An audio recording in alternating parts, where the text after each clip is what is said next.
Amém, irmãos? Diz assim a palavra do Senhor, Levítico 6, vamos ler a partir do versículo 8.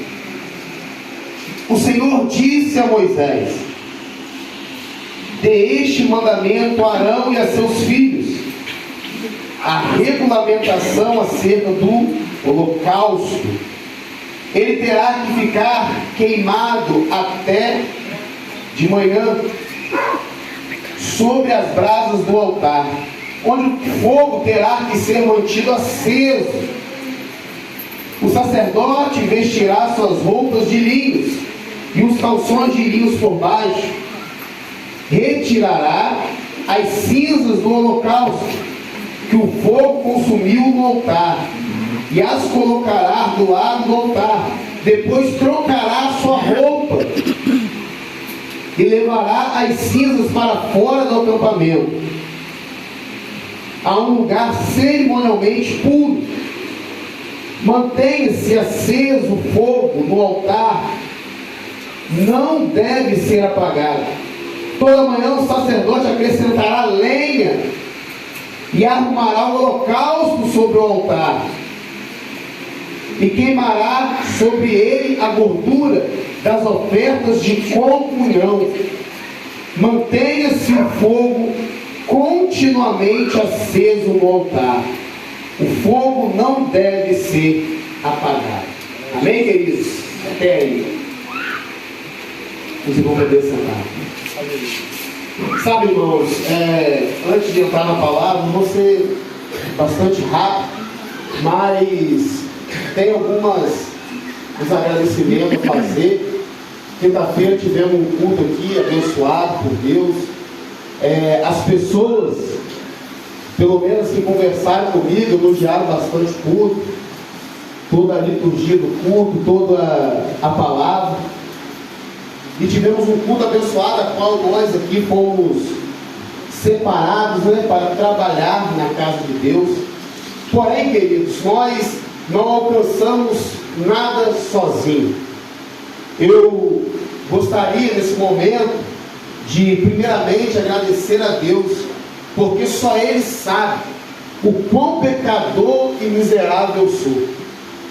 Eu fico me perguntando: Senhor, por que o Senhor me escolheu para trabalhar na tua obra, para tocar, para cantar, para pregar? Porque de mim mesmo não tenho nada a oferecer a Deus. Sou pecador. Então eu agradeço a Deus, agradeço também a minha esposa, minha filha, minha família, que melhor que todo mundo aqui sabe os momentos de lutas que passamos, os momentos de tribulação, as dificuldades. Agradeço a Deus também pela vida do pastor Antônio, pela vida do evangelista Ivo, que nós temos caminhado junto, queridos, trabalhando junto por décadas, em nome de Jesus. E Deus tem nos chamado para trabalhar em lugar como esse. Começou na Pinel, trabalhamos em Nova da Casa, aqui estamos em Donando, nas casinhas de Donando. Também quero agradecer a igreja, que em um momento muito difícil da minha vida, queridos, no ano passado, no momento a qual eu perdi a minha irmã precocemente, os irmãos me sustentaram em oração. Confesso aos irmãos que a gente chega no momento, queridos, que nós pensamos, passando pela luta, passando pela tribulação, enfrentando essa RJ, para ir no hospital, orar e visitar e interceder, e os irmãos aqui orando. Por muitas das vezes, querido, eu tive a minha fé abalada, mas eu tenho certeza, o que me sustentou, primeiramente Deus com a sua misericórdia, e depois a oração dos irmãos. Então sou muito grato aos irmãos, queridos.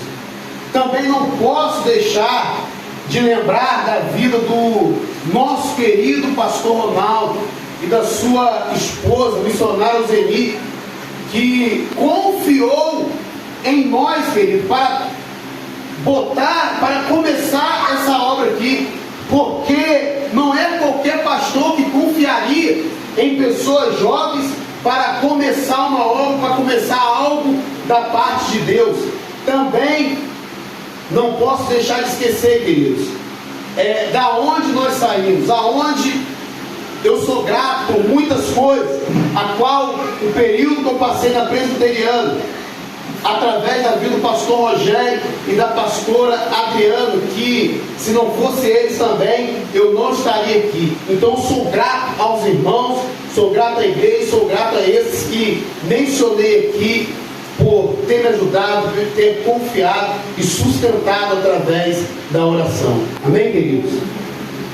Entrando propriamente dito no texto agora, queridos, a gente vai observar que Deus chama Moisés e dá uma ordem específica a Moisés, para que Moisés viesse estar organizando a liturgia do culto, está direcionando o seu irmão e direcionando os seus sobrinhos e a linhagem da qual eles sairiam. Nós sabemos que no meio do povo de Deus, Deus separa 12 tribos específicas e promete a eles a herança da terra a qual eles iriam entrar. Sabe, queridos, fazendo uma reflexão, uma análise, eu não questionei Deus, mas estava num período fraco, como confessei para os irmãos aqui, passando por aquele momento de dificuldade. Para muitos que não sabem, eu perdi a minha mãe com 44, 45 anos, precocemente, e eu perdi a minha irmã com 20 e poucos anos de idade. Mas, queridos, o que eu quero passar para os irmãos, não quero falar sobre mim, porque eu falei para os irmãos, repito, eu sou falho, sou pecador, sou miserável. Se dependesse de mim mesmo, eu não estaria aqui. Mas graças a Deus que Deus tem sustentado a nossa fé, e graças a Deus os irmãos têm orado pelas nossas vidas.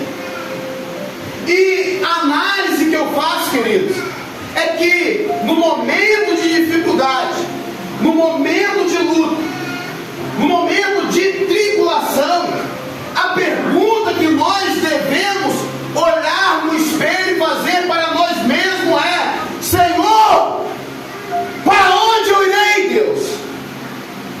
Pois só Tu tem a palavra de vida eterna. Vou repetir para os irmãos entenderem. Todas as vezes, queridos, que você pensar em duvidar, pensar em parar, em desistir, olha para dentro de si e faz essa pergunta: Senhor, para onde eu irei? Porque só Tu tens a palavra de vida eterna. E Deus prometeu àquele povo, aquelas 12 tribos, uma herança, que eles entrariam na terra prometida e herdaria toda aquela terra ali. Mas dessas 12 tribos, a tribo específica de Levi, a tribo dos levitas, Deus não dá herança àquele povo. Já vou chegar lá. Aconteceu dois fatos com a tribo de Levi naqueles períodos ali. Um fato: a sua irmã tinha sido abusada e o rei daquela outra nação ali procura o seu pai Jacó para fazer um concerto com ele. Queria casar com aquela mulher que o seu filho abusou, queria dar o seu filho em casamento. E aqueles homens que eram o povo de Deus, queridos, que eram filhos da promessa, eles fazem o seguinte: olha, então vamos fazer o seguinte, vamos, para vocês fazer parte da nossa nação, nós vamos circuncidar todo mundo, vamos cortar o prepúcio de todos os homens. E quando aqueles homens passaram por aquela cirurgia ali, aqueles homens invadiram Estou falando da tribo de Levi, da tribo que iria servir ao Senhor no altar. E um outro acontecimento que tem ali, logo depois, é quando Moisés, ele sobe no monte e Deus, o próprio Deus, escreve as tábuas da lei. E Moisés, ao descer no monte, Josué estava esperando. O povo que Deus tinha tirado do deserto, o povo que Deus olhou para eles e disse: olha, lembre-se, Israel, o Senhor, o teu Deus, Ele é o único Senhor. Esse povo tinha se corrompido, queridos. Aquele povo trouxe brinco, joia, ouro, e fez uma imagem, um bezerro de ouro, e começou a idolatrar aquele bezerro de ouro. A ponto de Moisés descer daquele monte, irar-se, quebrar as leis de Deus ali, e olhar para aquele povo, vir quebrar aquele bezerro de ouro. E Moisés chega no meio daquele povo e fala: olha, quem for conosco, quem crê em Deus, quem for conosco, vem para o lado de cá. Então a tribo de Levi, eles escolhem ficar do lado de Deus. E Deus ordena, e Moisés ordena aquela tribo matar todos ali que tinham se corrompido, que tinham prostrado os seus joelhos, que tinham dobrado os seus joelhos perante aquela imagem. Por isso também, queridos, que nós precisamos ter muito cuidado com imagens, com idolatria, porque olha a consequência que Deus traz para aquele povo ali. Por aquele povo ter idolatrado uma imagem, Deus traz a morte todos aqueles que tinham se corrompido ali. Porém, o povo de Levi, eles fazem o que? Eles ficam do lado de Moisés e eles se predispõem a adorar somente a Deus. E como eu falei no começo, queridos, as 11 tribos, elas herdaram toda aquela terra, a terra que manava leite e mel. Porém, depois dessa escolha que o povo de Levi fez, a tribo de Levi fez, Deus traz uma promessa para eles, e é a mesma promessa que traz para nós nessa noite. Você não precisa de dinheiro, você não precisa de ouro, de prata, de riqueza, porque Deus é a nossa herança, queridos. Verdade, Senhor.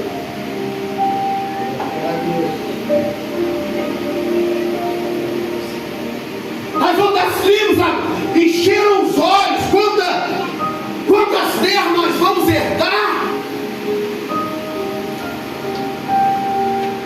Porém, pastores, se a gente observar o texto, antes da tribo de Levi escolher ficar do lado de Deus, Deus já tinha escolhido eles. E o que acontece então, queridos, no decorrer da história? Deus chama esse povo, Deus chama essa tribo específica, e Deus começa a trabalhar com esses escolhidos. Essas pessoas, por consequência da sua escolha, por consequência que Deus tinha escolhido especificamente aquela tribo,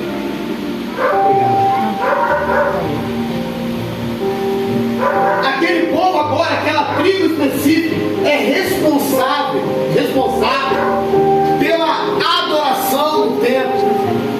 Eles são responsáveis pelos ensinamentos no templo.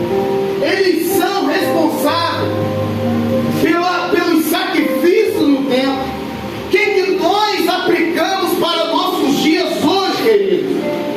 Aquele povo agora é responsável pelo serviço na casa de Deus. Eles agora são chamados para estar próximo de Deus, para estar perto de Deus, para se relacionar com Deus. É isso que Deus quer de nós, queridos. Relacionamento, constância,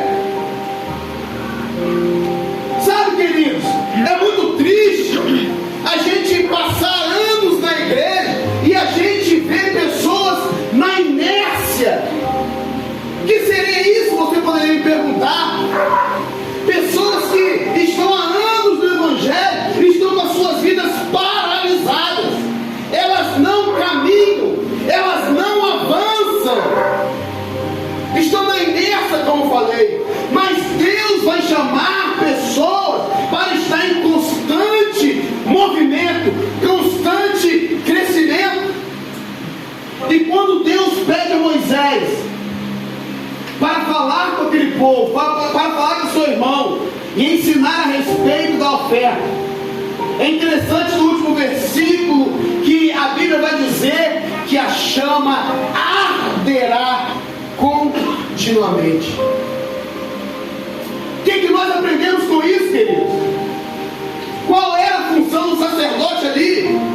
A função do sacerdote era manter a chama do altar aceso, trazer a oferta ali, e aquela oferta era queimada, e a lenha que era colocada ali, aquela lenha ela virava cinza, e todos os dias o sacerdote precisava tirar aquelas cinzas do altar ali e levar para um lugar específico. Sabe por quê, queridos? Porque se eles mantivessem aquelas cinzas ali, a chama, o fogo se apagaria. Então qual é a aplicação que nós fazemos com as nossas vidas, queridos?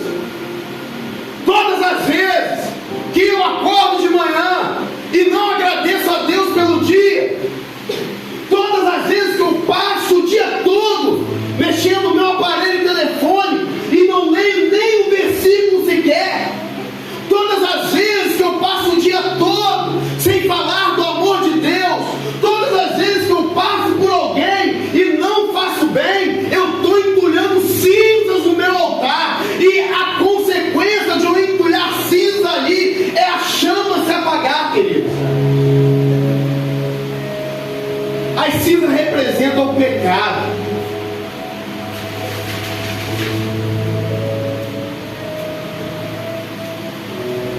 O interessante, queridos, que diariamente o sacerdote precisava ir ali pegar a matéria-prima e colocar no altar para manter a chama acesa. Queridos, quando nós, a Bíblia aqui está falando de continuidade, de constância. Nós precisamos de constância na presença de Deus. Nós precisamos de continuidade na presença de Deus. A Bíblia vai falar que o sacerdote, o sumo sacerdote, diariamente, ele tinha a responsabilidade de manter a chama acesa. Sabe o que a chama representa, querido? Representa o Espírito Santo. Todas as vezes que eu oro, que eu jejuo, que eu falo do amor de Deus, que eu falo das maravilhas de Deus, que eu abraço meu irmão, que eu peço socorro ao meu irmão, eu estou mantendo essa chama acesa. Nós necessitamos, querido, que essa chama esteja acesa dentro de nós. Nós precisamos da chama, da presença do Espírito Santo sobre nossas vidas, porque certamente, querido, nós morreremos. E o pior de tudo, queridos,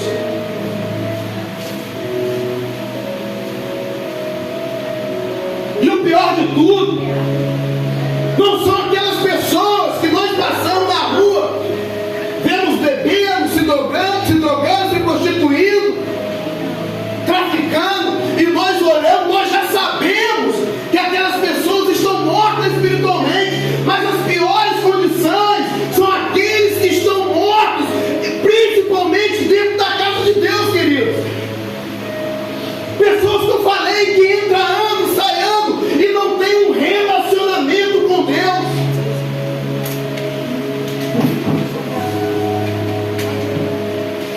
Não quero ser duro demais com os irmãos, queridos.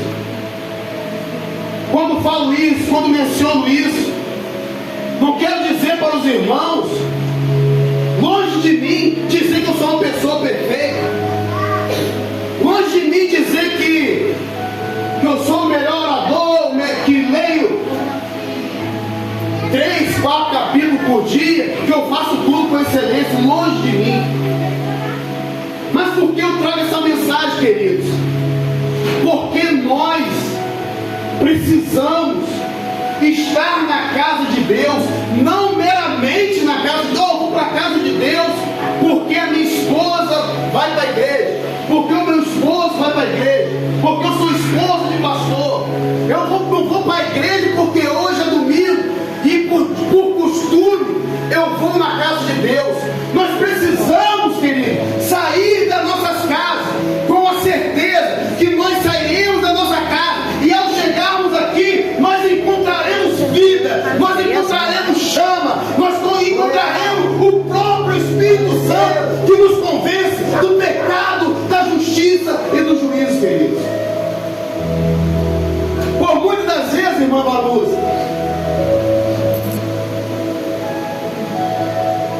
se os irmãos só lembrarem disso amanhã, já serei grato aos irmãos.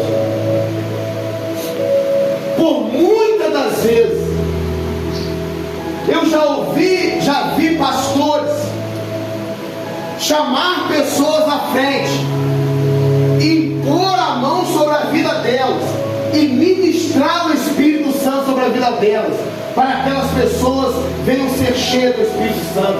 Isso é mentira, queridos.